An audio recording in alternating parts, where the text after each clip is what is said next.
Selamat pagi, kembali lagi bersama saya Wina Marliana Banurea, NIM 213304010293, dosen pengampu Bapak Hutu Warile Samosir, SPD MSI, yang mengajarkan mata kuliah Sistem Informasi Akuntansi.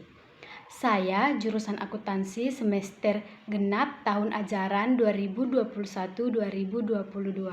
Saya mahasiswi Universitas Prima Indonesia. Baiklah, di video ini saya akan menjelaskan materi topik 2, yaitu metodologi konsep dasar pengembangan sistem informasi. Dan di topik ini kita akan membahas 5 subtopik, yaitu: Pertama, pengertian metodologi pengembangan sistem akuntansi. Kedua, tahapan pengembangan sistem akuntansi. Ketiga, teknik dokumentasi sistem. 4, bagan alir data. 5, bagan alir dokumen. Sebelum kita melanjutkan ke subtopik, saya akan memberitahu apa itu metodologi. Baiklah, metodologi adalah cara atau ilmu-ilmu yang dipakai untuk menemukan kebenaran menggunakan penelusuran dengan tata cara tertentu. Dalam menemukan kebenaran tergantung dari realitas yang dikaji. Nah, jadi pengertian umum metodologi pengembangan sistem adalah langkah-langkah yang dilalui oleh analisis sistem dalam mengembangkan sistem informasi. Setelah pengertian metodologi dan pengertian umum metodologi pengembangan sistem informasi akuntansi, kita lanjut ke tujuan dari pengembangan sistem akuntansi. Tujuannya ini ada 4, yaitu yang pertama, untuk menyediakan informasi bagi pengelolaan kegiatan usaha baru. Yang kedua, untuk memperbaiki informasi yang dihasilkan oleh sistem yang sudah ada, baik mengenai mutu maupun struktur informasinya. Yang ketiga, untuk memperbaiki pengendalian akuntansi dan pengecekan intern, yaitu untuk memperbaiki tingkat keandalan atau reliability informasi akuntansi. Yang terakhir atau yang keempat, untuk mengurangi biaya klerikal dalam penyelenggaraan catatan akuntansi. Nah, sekarang kita akan membahas subtopik kedua, yaitu tahapan pengembangan sistem akuntansi. Tahapan pengembangan sistem akuntansi ini ada 3 sistem. Yang pertama, analisis sistem. Kedua, desain sistem. Ketiga, implementasi sistem. Baiklah, saya akan membahas terlebih dahulu analisis sistem. Analisis sistem. Kata analisis ini dapat diartikan sebagai mengamati, seperti mengamati aktivitas objek. Baiklah, analisis sistem ini ada 3 tahap. Yang pertama, analisis pendahuluan. Analisis sistem pendahuluan ini mengumpulkan informasi untuk memperoleh gambaran secara menyeluruh mengenai perusahaan kliennya. Yang kedua, penyusunan usulan pelaksanaan analisis sistem. Pelaksanaan analisis sistem direncanakan oleh analisis sistem dalam suatu dokumen tertulis yang disebut usulan pelaksanaan analisis sistem. Dalam dokumen usulan pelaksanaan analisis sistem ini, analisis sistem menjelaskan pertama, alasan ringkas dan jelas yang mendasari dilakukannya pengembangan sistem akuntansi. Kedua, pelaksanaan pernyataan khusus tentang persyaratan kinerja yang diharapkan dari sistem akuntansi yang diusulkan. Ketiga, batasan luas analisis sistem yang akan dilakukan. Keempat, identifikasi informasi yang kemungkinan harus dikumpulkan dalam analisis sistem. Kelima, identifikasi sumber-sumber potensial yang dapat menyediakan informasi yang diperlukan analisis sistem. Dan tahap yang ketiga adalah pelaksanaan analisis sistem. Pelaksanaan analisis sistem ini didasarkan pada rencana kerja yang dituangkan dalam usulan pelaksanaan analisis sistem.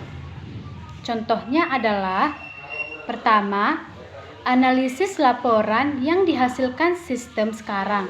Kedua, menganalisis transaksi. Ketiga, mempelajari catatan pertama atau jurnal. Keempat, mempelajari catatan terakhir atau buku besar dan buku pembantu. Tahap yang terakhir adalah penyusunan laporan hasil analisis sistem. Isi laporan hasil analisis sistem ini meliputi: pertama, pernyataan kembali, alasan yang mendasari dan luas analisis sistem yang melaksanakan oleh analisis sistem. Kedua, daftar masalah besar yang ditemukan oleh analisis sistem. Ketiga, suatu pernyataan persyaratan informasi yang diperlukan oleh pemakai informasi. Keempat, suatu pernyataan tentang asumsi penting yang dibuat oleh analisis sistem selama melaksanakan analisis sistem. Yang kelima, suatu proyeksi sumber daya yang diperlukan serta biaya yang dibutuhkan dalam perancangan sistem akuntansi yang baru. Keenam, rekomendasi yang bersangkutan dengan sistem yang diusulkan atau persyaratan-persyaratan yang harus dipenuhi oleh sistem yang diusulkan tersebut. 2. Desain sistem. Apa itu desain sistem? Desain sistem merupakan persiapan dari desain terinci dan mengidentifikasikan komponen-komponen sistem informasi yang akan didesain secara rinci. Tahap desain sistem dapat dibagi menjadi 6 tahap, yaitu: pertama, desain sistem secara garis besar. Kedua, penyusunan usulan desain sistem secara garis besar. Ketiga, evaluasi sistem. Keempat, penyusunan laporan final desain sistem secara garis besar. Kelima, desain sistem secara rinci. Keenam, penyusunan laporan final desain sistem secara rinci. 3. Implementasi sistem. Hal-hal yang diperhatikan dalam tahap implementasi sistem adalah persiapan implementasi sistem, pendidikan dan pelatihan karyawan, dan konversi sistem. Terdapat 4 pilihan utama pendekatan konversi sistem, yaitu konversi langsung, konversi paralel, konversi modular, dan konversi phase-in. Dalam setiap tahap pengembangan sistem, analisis sistem menghasilkan dokumen tertulis yang menyajikan rencana pekerjaan yang akan dilaksanakan dalam pengembangan sistem. Tahap analisis sistem menghasilkan dokumen usulan pelaksanaan analisis sistem dan laporan hasil analisis sistem. Tahap desain menghasilkan dokumen usulan desain sistem secara garis besar, laporan final desain sistem secara garis besar, dan laporan final desain sistem secara rinci. Tahap implementasi sistem menghasilkan laporan final implementasi sistem. Sekarang kita akan membahas topik ketiga, yaitu teknik dokumentasi sistem. Sistem informasi akuntansi yang telah dirancang dapat didokumentasi dalam bentuk narasi, bagan alir, diagram, dan lain-lain untuk memudahkan penjelasan sistem informasi tersebut.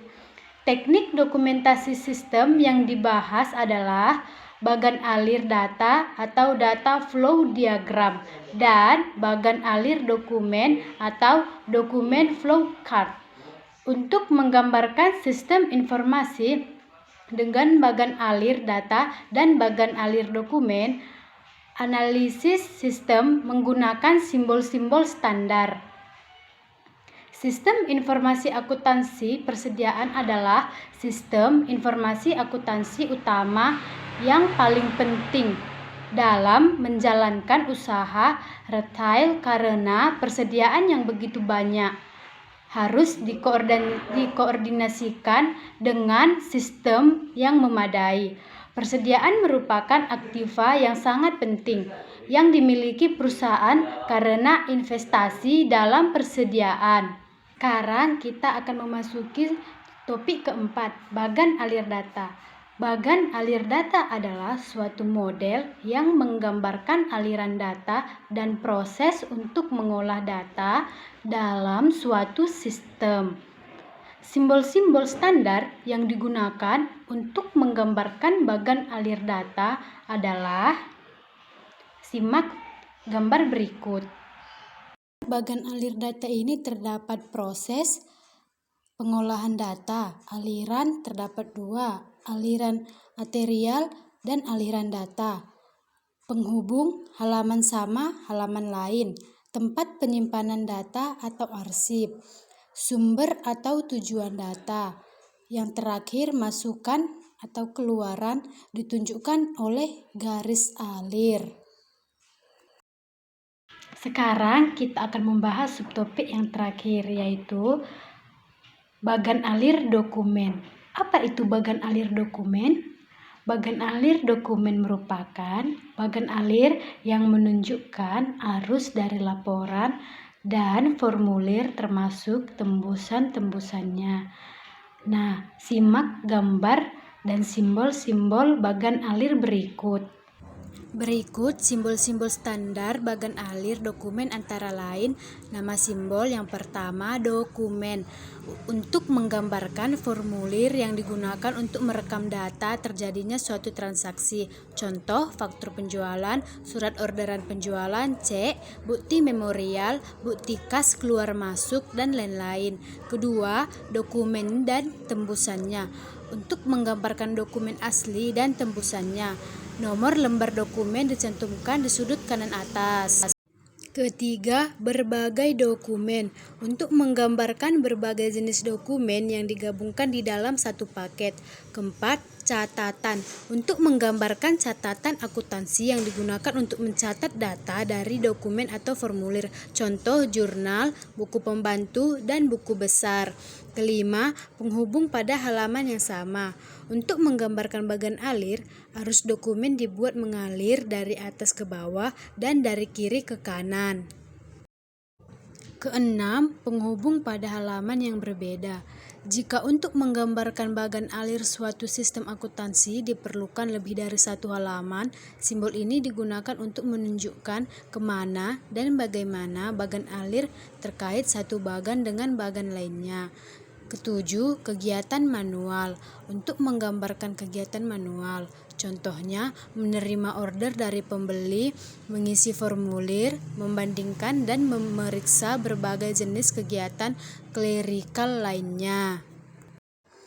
Kedelapan, keterangan komentar.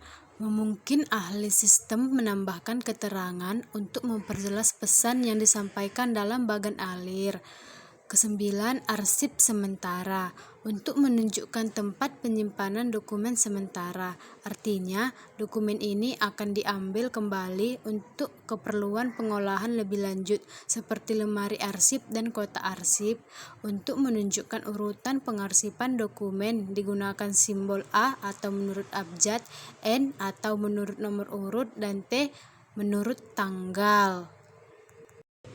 Berikutnya, arsip permanen. Simbol ini digunakan untuk menggambarkan arsip permanen yang merupakan penyimpanan dokumen yang tidak akan diproses lagi dalam sistem akuntansi.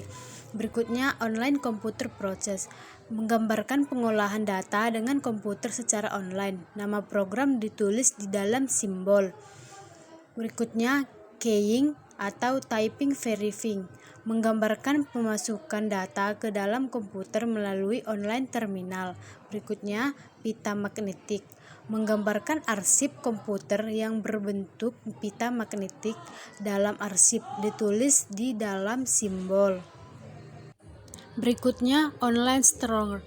Menggambarkan arsip komputer yang berbentuk online di dalam memori komputer.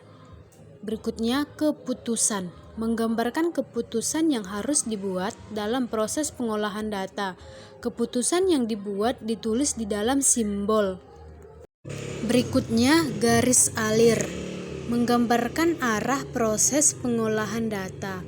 Anak panah tidak digambarkan jika arah arus dokumen mengarah ke bawah dan ke kanan. Jika arus dokumen mengalir ke atas atau ke kiri, anak panah perlu dicantumkan. Berikutnya, persimpangan garis alir.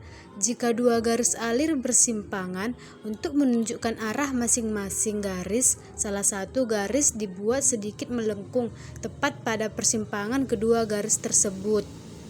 Berikutnya, pertemuan garis alir. Digunakan jika dua garis alir bertemu dan salah satu garis mengikuti arus garis lainnya. Berikutnya, mulai berakhir. Untuk menggambarkan awal dan akhir suatu sistem akuntansi. Masuk ke sistem. Karena kegiatan di luar sistem tidak perlu digambarkan dalam bagan alir, maka diperlukan simbol untuk menggambarkan masuk ke sistem yang digambarkan dalam bagan alir. Yang terakhir adalah keluar ke sistem lain. Karena kegiatan di luar sistem tidak perlu digambarkan dalam bagan alir, maka diperlukan simbol untuk menggambarkan masuk ke sistem yang digambarkan dalam bagan alir. Baiklah, sekian video penjelasan topik kedua dari saya. Terima kasih.